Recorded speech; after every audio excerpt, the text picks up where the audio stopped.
സഹോദരങ്ങളെ, അസ്സലാമു അലൈക്കും. നമ്മളെ ഉത്ബുദ്ധ കേരളത്തിൻ്റെ പ്രധാനപ്പെട്ട രണ്ട് പ്രശ്നങ്ങൾ,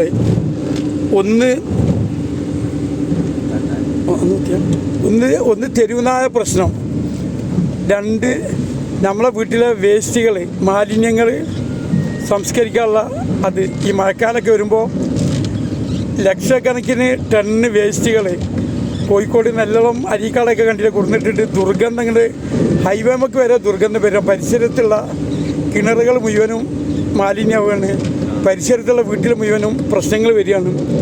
അപ്പോൾ ടണ്ണ് കണക്കിന് മാലിന്യങ്ങളാണ് തെരുവിലേക്ക് അത് സംസ്കരിക്കാൻ മാർഗ്ഗമില്ലാതെ വലിച്ചെറിയപ്പെടുന്നത്.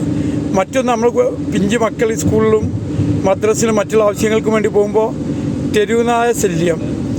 ഒരു വർഷത്തിൽ 400ഓളം വ്യക്തികളാണ് തെരുവുനായൻ്റെ കടിയേറ്റ് മരണപ്പെട്ടുകൊണ്ടിരിക്കുന്നത്. ഈ രണ്ട് വിഷയങ്ങൾ പരിഹരിക്കാൻ വേണ്ടി ഞാൻ പറഞ്ഞൊരു മാർഗ്ഗം എന്താണെന്ന് പറഞ്ഞാൽ, ഏകദേശം 650 കിലോമീറ്റർ ഹൈവേയും അല്ലെങ്കിൽ മെയിൻ റോഡും ജനങ്ങൾ തിങ്ങി പാർക്കുന്ന ഏരിയകളും ഫോറസ്റ്റും തമ്മിൽ ടച്ച് ചെയ്ത് കിടക്കുന്ന ഭാഗങ്ങൾ നമ്മുടെ കേരളത്തിനുണ്ട്. ഏകദേശം 650 കിലോമീറ്റർ. ഒരു ഭാഗത്ത് ഫോറസ്റ്റ്, മറുഭാഗത്ത് ബസ്സും കാറും ഒക്കെ പോയിക്കൊണ്ടിരിക്കുന്ന റോഡുകൾ. അങ്ങനെയുള്ള സ്ഥലത്ത് ഈ നാഷണൽ ഹൈവേ ഒക്കെ കടന്നു പോകുന്ന പോലെ ഫില്ലർമ ഉയരത്തിൽ റോഡുകൾ സ്ഥാപിക്കുക. വെറും 3 വർഷം കൊണ്ടാണല്ലോ കാസർഗോഡ് തൊട്ട് അല്ലെങ്കിൽ മംഗലാപുരം തൊട്ട് തിരുവനന്തപുരം വരെ ഈ ഹൈവേ വർക്ക് ഏകദേശം പൂർത്തിയായത്.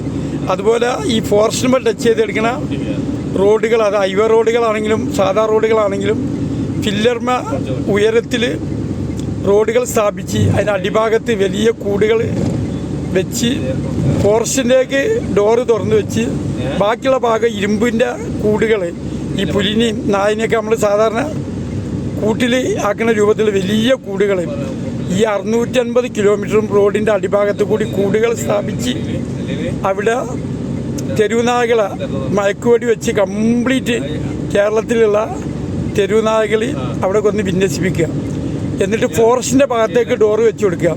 ഈ നായകൾ ഫോറസ്റ്റിൻ്റെ ഉള്ളിലേക്ക് പോകുമ്പോൾ ഈ കടുവ, പുലി, ഈ ജീവികൾക്ക് ലോകത്ത് വെച്ച് ഏറ്റവും ഇഷ്ടമുള്ള ഭക്ഷണം മാനിൻ്റെ ഇറച്ചിയാണ്. രണ്ടാമത്തെ ഭക്ഷണം നായൻ്റെ ഇറച്ചിയാണ്. അപ്പോൾ നമ്മൾ ഈ തെരുവ് നായകളെ പിടിച്ചു കൊണ്ടുപോയിട്ട് കൂടുന്ന് ഫോറസ്റ്റിലേക്ക് ഡോറ് വെച്ച് കൊടുത്താൽ അവർ ഫോറസ്റ്റിലേക്ക് ഇറങ്ങുമ്പോൾ കടുവ, പുലിയൊക്കെ തിന്ന് അവർക്ക് ഭക്ഷണമാവും. ഇപ്പോൾ സുപ്രീം കോടതിൻ്റെ ഓർഡറാണല്ലോ തെരുവ് നായനെ എവിടെ കണ്ടാലും കൊല്ലാമെന്നുള്ള ഓർഡർ.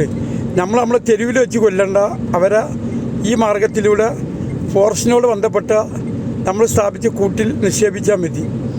എൻ്റെ നമ്പർ 93 49 10 10 36.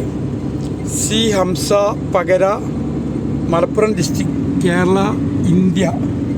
RLM അഥവാ Rashtriya Lokmorcha state vice president, Shri കുടുംബം ചെയർമാൻ. ഓക്കെ, അസ്സലാമു അലൈക്കും.